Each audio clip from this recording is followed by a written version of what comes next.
냉정하게 보아서 소돔과 고모라와 같은 도시로 변해가는 것 같습니다. 모든 것이 마지막을 향해서 막 쏜살같이 그냥 거침없이 달려가는 것 같아요. 우선 이 국회에서 벌어지는 짓거리 보세요. 웃기지도 않아요. 여러분 잘 아시죠? 부동산 조사한다고 해가지고 자기들은 실컷 조사해가지고 탈당 권유, 뭐 탈당 결의하는데 하나도 나가지를 않아요. 그리고 국민의힘대로 해라고 하니까 국민의힘에서 또 12명을 했는데 그중에 5명인가 6명인가가 탈당 대상이에요. 그런데 그중에 윤희숙이라는 국회의원이 나 탈당하겠습니다. 국회의원도 그만두겠습니다. 하고 나오니까 왜 국회의원을 우리가 요구하지도 않는데 그만두느냐고 또 난리법석이에요. 왜? 이 사람이 국회에서 자기들의 표에 의해서 국회의원 사표가 처리되면 윤희숙은 상당히 그럴듯한 사람이 되고 자기들은 우스운 사람이 되거든. 그래서 앞으로 투표를 하자 보면 이 양반들이 지금 윤희숙이한테 반대를 할지 찬성을 할지 애매하기 짝이 없어요. 세상에 이런 나라가 또 있어요. 국회가 힘을 하나도 못 쓰고 있습니다. 아무리 대통령을 뽑는 과업이 중차되다 하다고 할지라도 지금 밖에서 벌어지는 것에 대해서 국민의힘이 아무 말도 못하고 있어요. 예를 하나만 들겠습니다. 지금 인천의 연수울의 민경우 의원 지역구, 그리고 경상남도 양산, 그리고 내일 모레 영등포 울구 재검표가 실시됩니다. 문제점이 막 쏟아져 나와요. 그런데 국민의힘의 그 잘난 요새 뽑아놓은 대변인은커녕 대표도 이 국회의원 선거에 대한 말을 한마디도 안 하고 있어요. 이상하지 않아요, 도대체? 저도 그 문제에 대해서 맨 처음부터 부정선거라고 주장을 했고 그 후에 여러 가지 바쁜 일이 있어서 신경을 쓰지 않다가 요새 가만히 내다보니까 너무너무 명명백백한 부정선거예요. 이것은 재선거나 보궐선거를 해야 하는 겁니다. 그런데 대한민국의 선거는 지금 조대현이라는 대법관에 의해서 다 막고 앉아있어. 전부 무효야. 아무것도 증거로 채택을 안 해. 그러니까 이 나라의 부정선거를 바로잡겠다 하는 우리 국민들의 여러 같은 요구는 조재현이라는 대법관이 맡고 있습니다. 그동안의 많은 정치적 사건은 김명수 대법원장이 맡고 있었어. 그게 대한민국 사법부로 똥이 아주 엉망이 돼버렸어요. 조재현이라는 사람은 대륙아주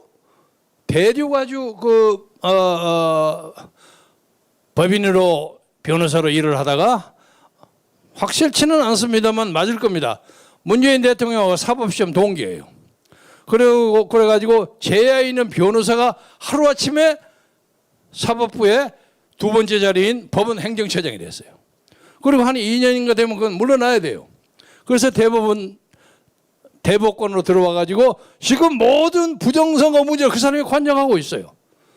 중앙선거관리위원회는 조혜주가 딱 잡고 앉아있고, 그리고 이 재검표 문제는 조대현이가 하고 있어요. 완전히 넘어갔어요.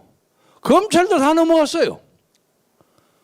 그런데다가 신통한 것은 엊그제 박지원 국정원장이라는 사람이 나와서 지금까지 국민 사찰한 거 대단히 죄송합니다. 사과를 하더라고요.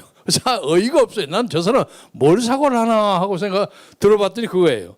자기가 정통한 정보에 의하면 국정원 내부에서 수년 동안 조사해왔던 간첩사건, 충북 사건, 충북 간첩사건을 위에서 막 눌리려고 하는데 밑에서 조사가 많이 되었기 때문에 삐져나와가지고 막을 수가 없었던 모양이에요.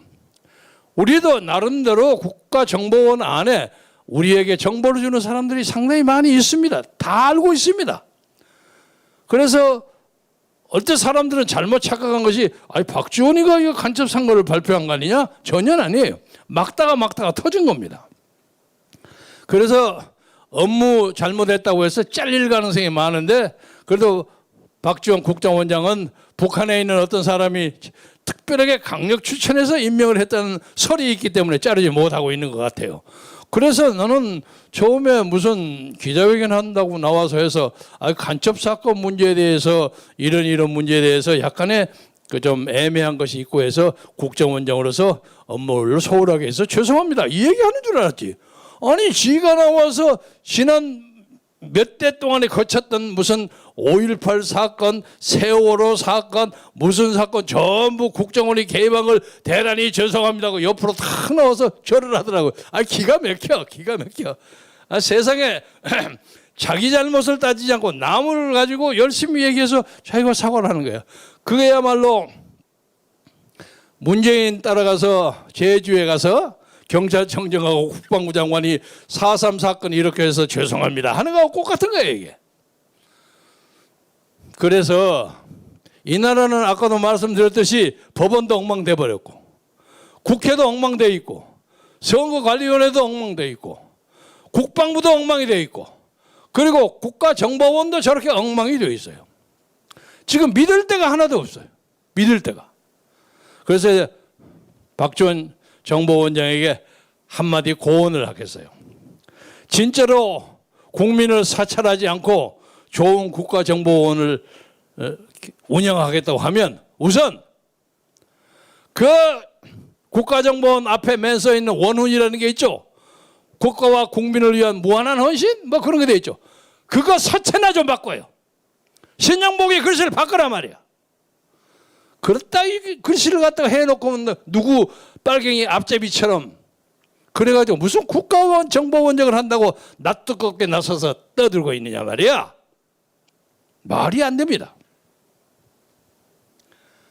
그리고 지금 180여 명의 압도적인 국회의석을 가지고 저렇게 엉망진창을 하고 있는 더불어민주당의 정권이라는 것이 지난번 4.15 총선의 부정선거로 마련된 것입니다. 그러니까 그 사람들이 한 것이 전부 정치적으로 무효입니다. 무효인데 아까 방금 직전에 정광훈 목사도 말씀하셨지만 지금 평화협정을 슬슬 하겠다고 하는 것이 이 사람들이 내친김에 조금씩 연습을 합니다. 윤미향 법도 만들고 언론통제법도 만들고 점점 만들어가고 점점 평화협정 만들다가 나중에 불가침조약까지 맺는 거예요. 그리고 그것이 21대 국회의원 선거가 임기가 끝나기 전에 아니 그러기 전에 내년 3월 9일 전에 문재인의 임기가 끝나기 전에 그거 어물어물 떠들고 날씨시고 국회를 철통같이 방지하는 사이에 그거 꽝꽝꽝 때리고 도망갈 겁니다. 그래서 지금 요약하자면 우리가 대통령 선거를 가지고 사람을 뽑는다, 비전 발표를 한다 이럴 때가 아닙니다. 이럴 때가 아닙니다. 국민의힘은 도대체 뭘 하는 것이야? 힘이 있는 거예요? 힘이 없는 거예요? 아니 그 사람들이 새벽 4시에 무엇을 하겠다고 딱 예정이 돼 있으면 자기들이 새벽 1시에 도망쳐. 힘이 빠진 모양이야. 그래가지고 무슨 정권을 잡는다고 그렇습니까? 존경하는 국민 여러분, 제가 지금까지 말씀드린 것은 하나의 시대가 마감될 때 소돔과 고모라가 당장 도착하기 직전에 환란의 시대처럼 대한민국이 엉망진창이에요.